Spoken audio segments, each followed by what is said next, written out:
न द्वेष्टि, किसी से द्वेष क्यों होगा? तब होगा जब अनुकूलता की मांग होगी।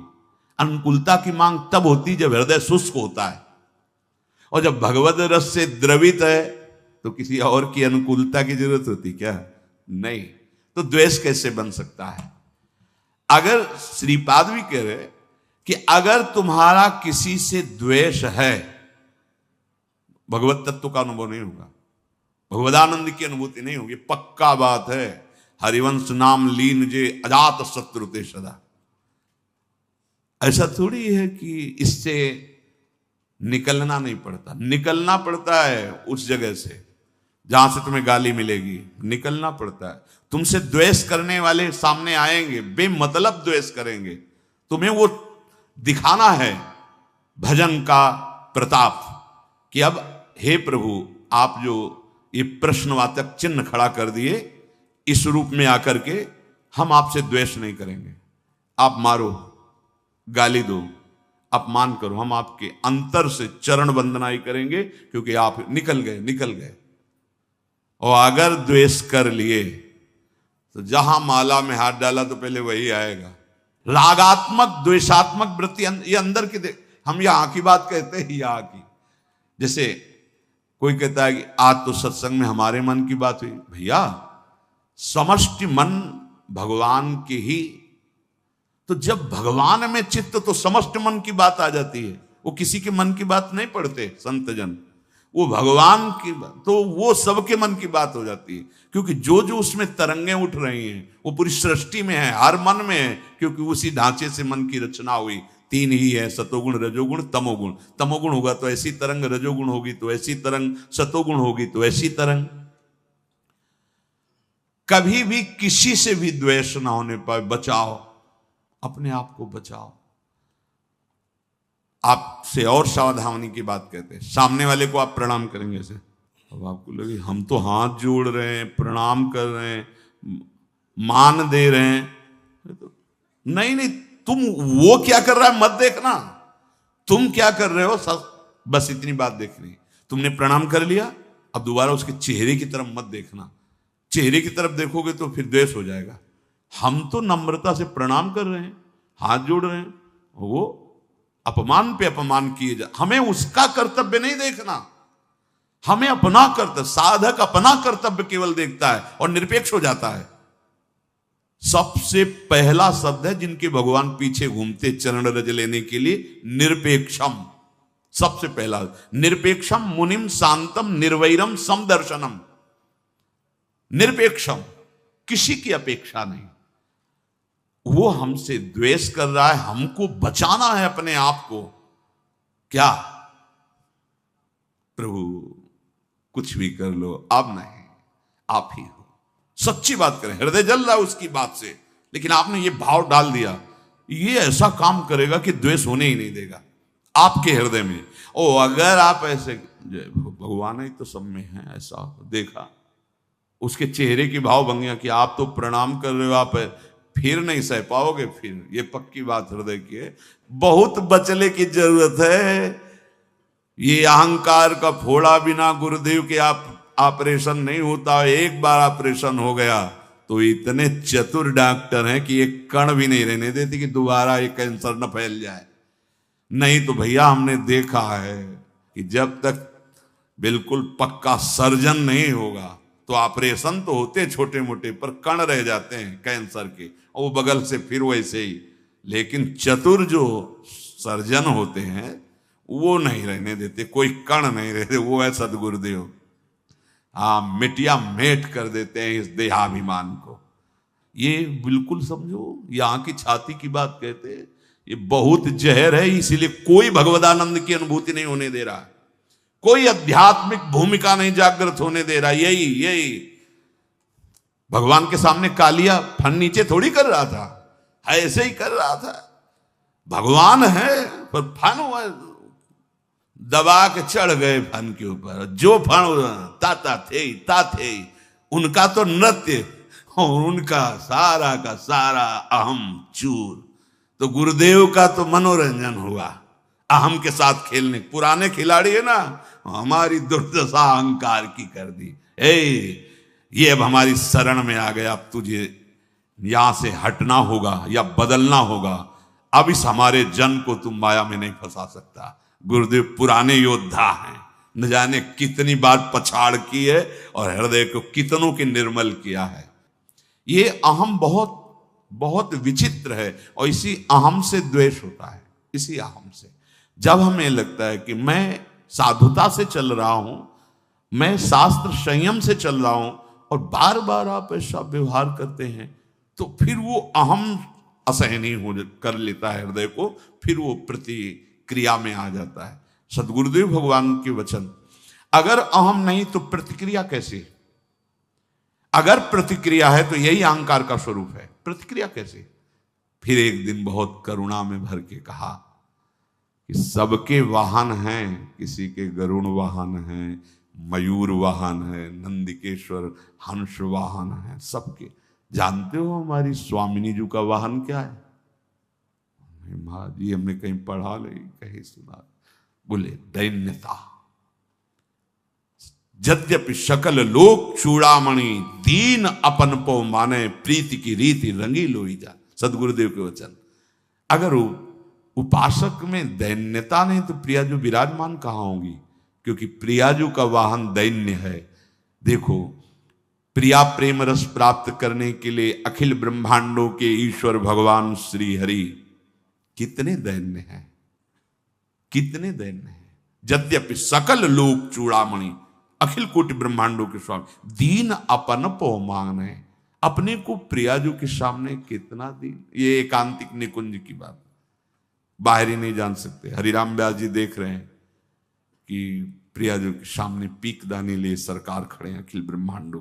प्रियाजू के सामने एक पात्र में रंग है, एक में हाँ, और चित्र लिख रहे हैं, श्री चरणों में महावर की रचना कर रहे हैं।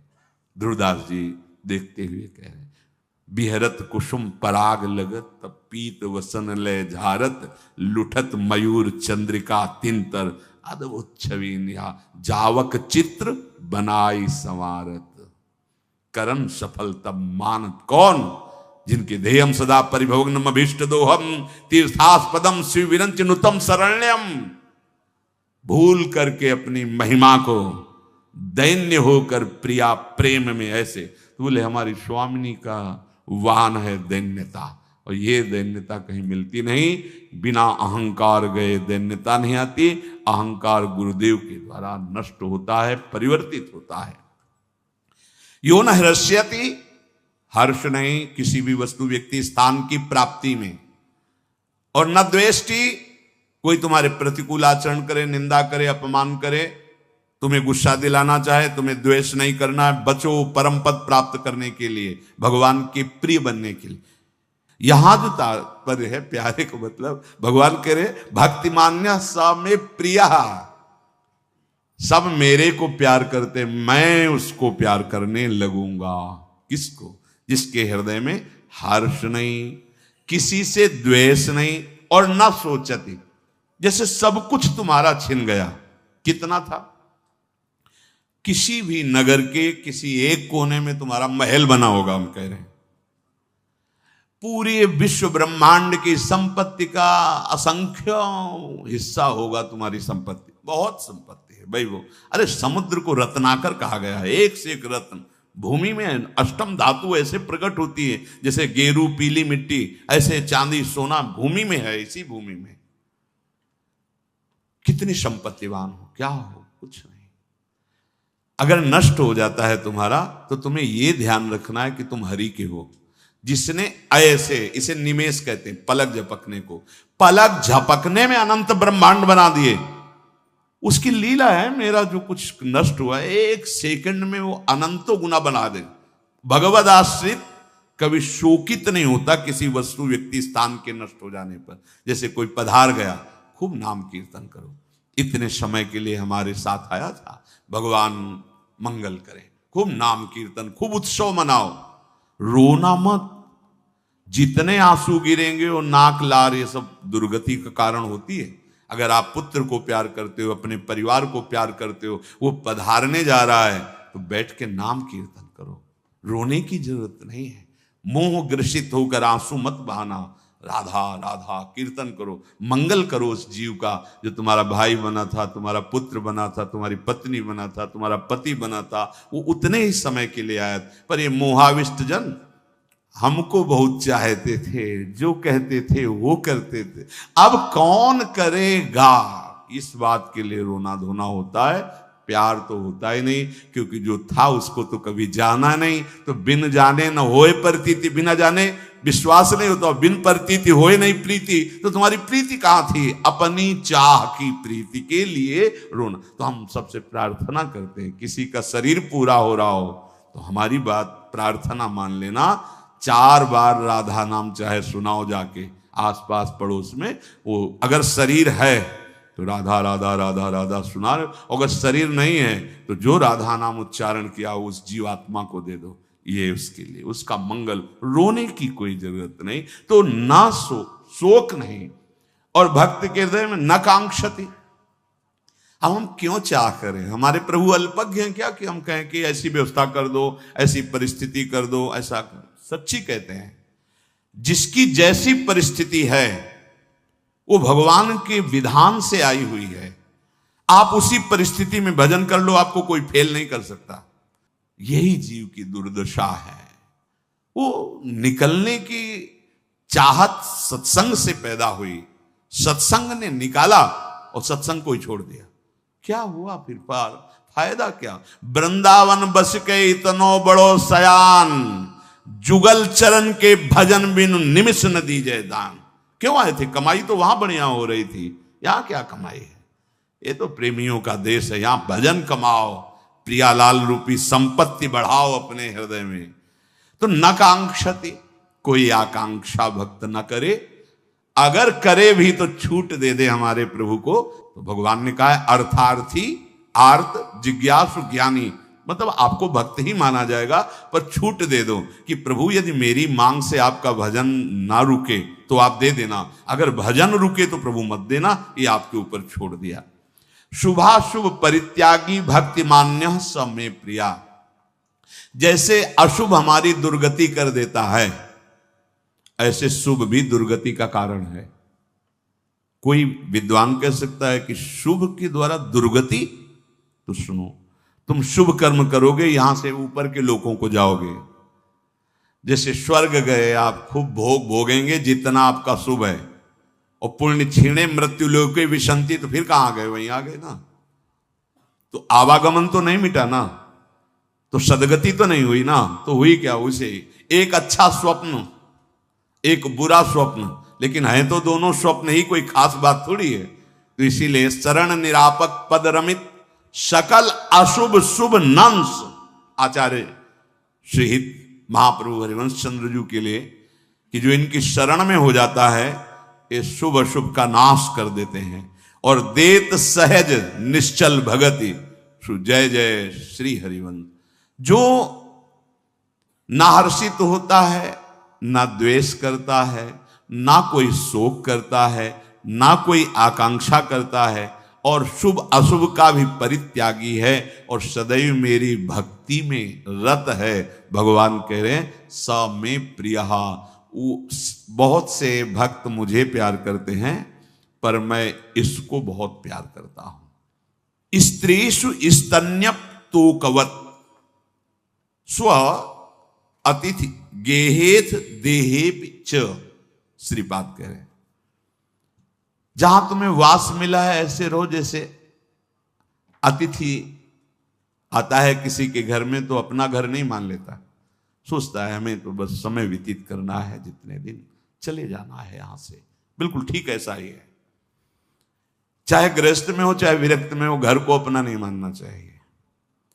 इसीलिए हमारे यहां पहले से पद्धति चली आ रही कि घर में ठाकुर विराजमान करना, घर के मालिक ठाकुर, हम सब उनके सेवक, और महाभाग्यशाली जन तो अपने घर में भी अंकित कर देते हैं, प्रिया कुंज अमुक अमुक, ऐसे भगवान नामों से किए। ऐसा करना भी चाहिए। विभीषण जी के घर को ही देखकर तो हनुमान जी महाराज प्रभावित हो गए। राम नाम अंकित गृह शोभा, देखा कि भगवान नाम लिखा हुआ, तो कोई महाभागवत होगा। फिर अंदर गए तो आवाज भी सुनाई देने लगी, राम नाम ते सुमिरन की ना, हृदय हरस कपि सज्जन चीना, ये ईसन हट करिहो पहचानी, साधु ते होए ना कारज हानि। ये कोई भगवत भक्त है लंका में, जिसके मकान पे भगवान नाम है, जिसकी जिह्वा पे भगवान नाम है, वो कोई महाभागवत ही है। घर में अतिथिवत रहने का आदेश कर रहे हैं। जितना समय व्यतीत करवाना है प्रभु को व्यतीत करवाए, बस शरीर छोड़ा। ऐसे आगे कह रहे हैं, अथ देहे पिच, ऐसे ही देह में भी अतिथि की तरह रहना। ये भी घर है, तुम नहीं हो, पर क्या माया का आकर्षण है। प्रवचन कर लो, सुन लो, मैं शरीर नहीं हूं, लेकिन सारा बर्ताव शरीर में ही हो रहा है, आम की धरा में हो रहा है। बहुत सावधान आदेश कर रहे हैं, भगवद आश्रित रहो, ऐसे जैसे बच्चा मां के स्तनपान से ही जीवित है, अर्थात हमारा जीवन केवल हमारे प्रभु के द्वारा पोषित है।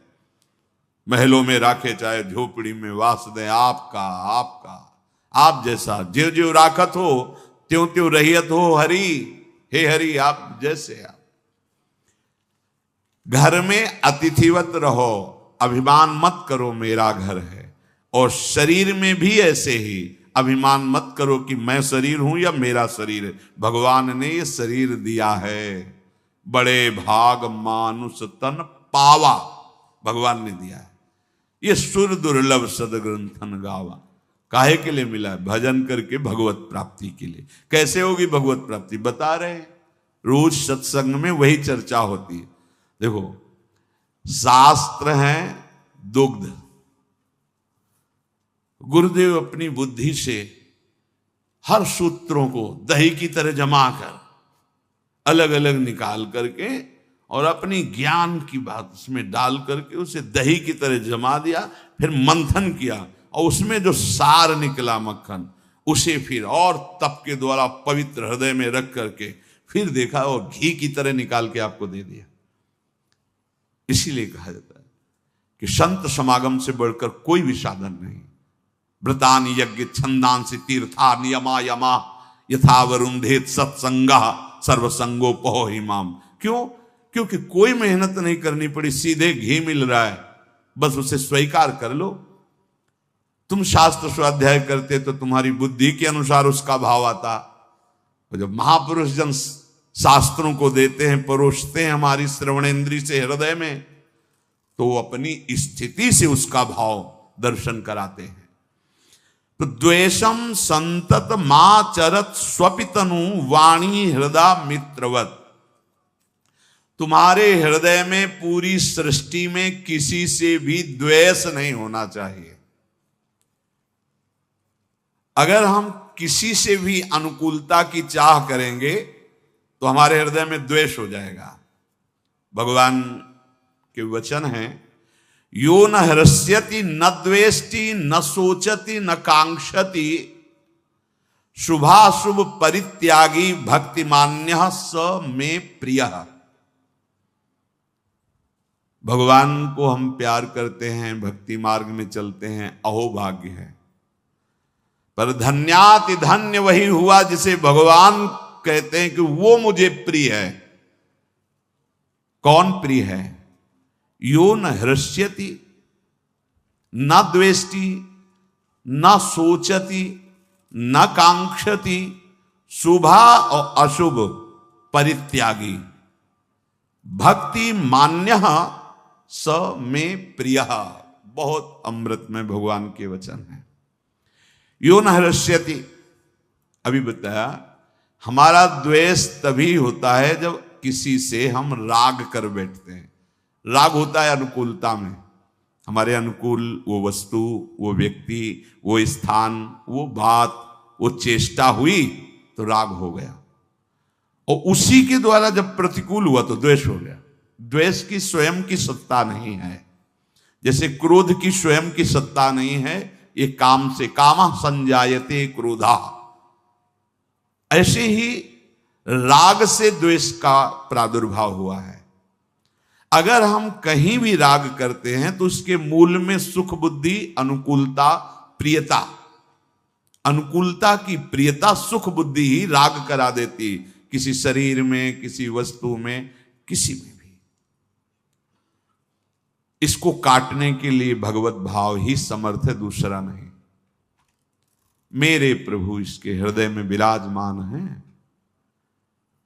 अनुकूल प्रिय कार्य हो रहा तो प्रभु इस हृदय में बैठ के दुलार कर रहे हैं। हमें लक्ष्य में प्रभु है ना, राग नहीं हो पाएगा, अनुराग बढ़ेगा। प्रतिकूल व्यवहार, हाँ लाडिले हैं, कोई अपराध है, कोई मलिनता है, कोई दोष है जिसका निवारण करने के लिए प्रतिकूलता रूपी लीला कर रहे हैं। बड़ी कृपा है। अनुकूलता में क्या देखा? भगवत दुलार। और प्रतिकूलता में क्या देखा? भगवत कृपा। न राग न द्वेष, निकल गया। अगर भगवत भाव नहीं तो फिर नहीं निकल सकते। दूसरा कोई सूत्र नहीं है, चाहे ब्रह्म भाव कहो चाहे भगवत भाव कहो। यो न हृष्यति न द्वेष्टि। अगर आप हर्षित नहीं होगे तो शोकित हो ही नहीं सकते। और जितना आप जिस भोग में हर्षित होंगे, लिख लो, उससे 100 गुना आपको शोकित होना पड़ेगा। लिख लो इस बात को। इसीलिए जो उपासक होता है, बड़ी सी बड़ी उपलब्धि में भी वो हर्षित नहीं होता, क्योंकि जानता है हर्षित होंगे तो रोना पड़ेगा। क्योंकि यहां टिकाऊ कुछ है नहीं, परिवर्तनशील है, नाशवान, छिन जाएगा, नष्ट हो जाएगा। शरीर से लेकर बाहर जितना वैभव है ये छिन जाएगा तुमसे। नहीं, कोई भी वस्तु, व्यक्ति, स्थान तुम्हारे साथ नहीं जाएगा जिसकी प्राप्ति में तुम भूल गए हो और जिसकी प्राप्ति में तुम भूल गए हो। दोनों बातें। जब भूल गए तभी भूल गए हो, नहीं तो अगर भूले ना होते तो भूलते नहीं। नाशवान वस्तु की प्राप्ति पे सच्चिदानंद का उपासक कभी भूलता नहीं। भूलता हर्षित होता, कभी हर्षित नहीं होता। वो ब्रह्मा का पद भी उसके लिए कोई महत्व नहीं रखता। त्रिभुवन की राजलक्ष्मी देने पर भी जो आधे पल के लिए अपने प्रभु को ना भूले, वही मां भागवत है। तो भूल कैसे सकता है? सांसारिक वस्तु, मायाकृत वस्तु, व्यक्ति, स्थान की प्राप्ति में अनुकूलता का बोध कैसे उसको हो सकता है? क्योंकि सच्चिदानंद का उपासक है वो। कोई त्रिगुणात्मिका माया का, प्रकृति का उपासक थोड़ी, वो परमात्मा का उपासक है। ओहो, यो न हर्ष्यति। भगवत प्रसाद रूप उदासीनता उपासक का धन है। उदासीन अतिरही गोसाई। गोस्वामी जी ने बहुत बढ़िया वर्णन किया है।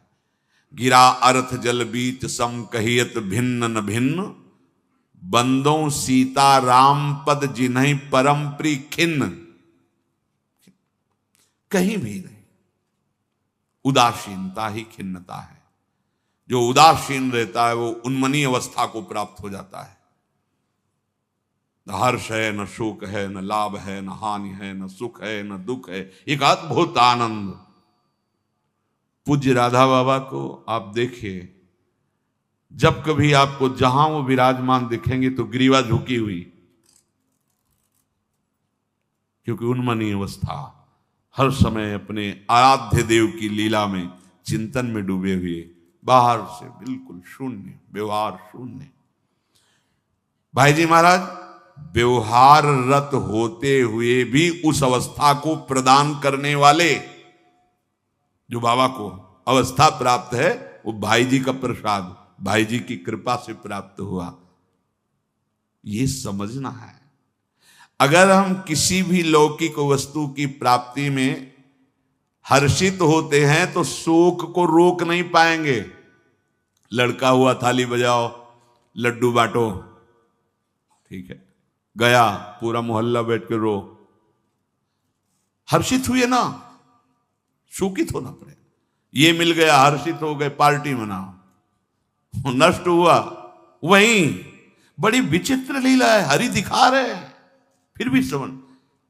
अब तेने तो ज्यादा अनुभव संसार का है नहीं। गुरु आश्रम में रहते थे, उस समय एक बड़ी गाड़ी लेके एक धनी मानी पुरुष, पास के जमींदार थे, अकेला लड़का था, है फूल माला और शबे। इसलिए हमें विशेष ध्यान है कि जैसे कोई ऐसा, तो गुरुदेव आदेश करते, जाओ भोग लगाओ जाके, ये माला माता जी का स्वरूप था, उनको पहना दो जा करके, ऐसा आद्या शक्ति देवी दुर्गा ऐसे। तो वो इसलिए पूरी घटना हमें याद है। तो बहुत आनंदित, तो मिठाई बट रही और स्वस्तिक का चिन्ह गाड़ी में और सब क्या क्या, बहुत आनंदित हो देख रहे थे।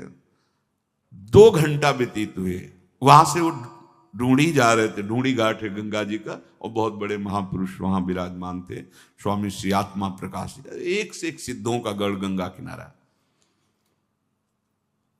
मोड़ में हर्षोल्लास में न संभाल पाया ड्राइवर और गाड़ी गई। किसी को चोट नहीं आई, केवल उनका लड़का जो एक था वही पधार गया। सूचना जी अभी जो वो हाहाकार कि 15-20 दिन बाद उनके माता पिता पुनः आए थे, गुरु जी से भाव रखते थे। अरे हालत जो हमने देखा था उत्साह, उससे 100 गुना बढ़कर, क्या कहो अनंत गुना बढ़ के, मतलब वो जी रहे थे, बस जी रहे थे, प्राण चल रहे थे, शोक में झुलस गए। हे यहां कुछ टिकाऊ नहीं, भगवान कह रहे हैं अशाश्वतम नाशवान परिवर्तनशील दुखालयम, सब कुछ दुख देने वाला। कितना हर्षोल्लास मना रहे थे, ऐसा हो गया। बहुत यो ना हर्ष्यति, भगवान की इच्छा, हर्ष नहीं करना लेकिन हर्षित होंगे।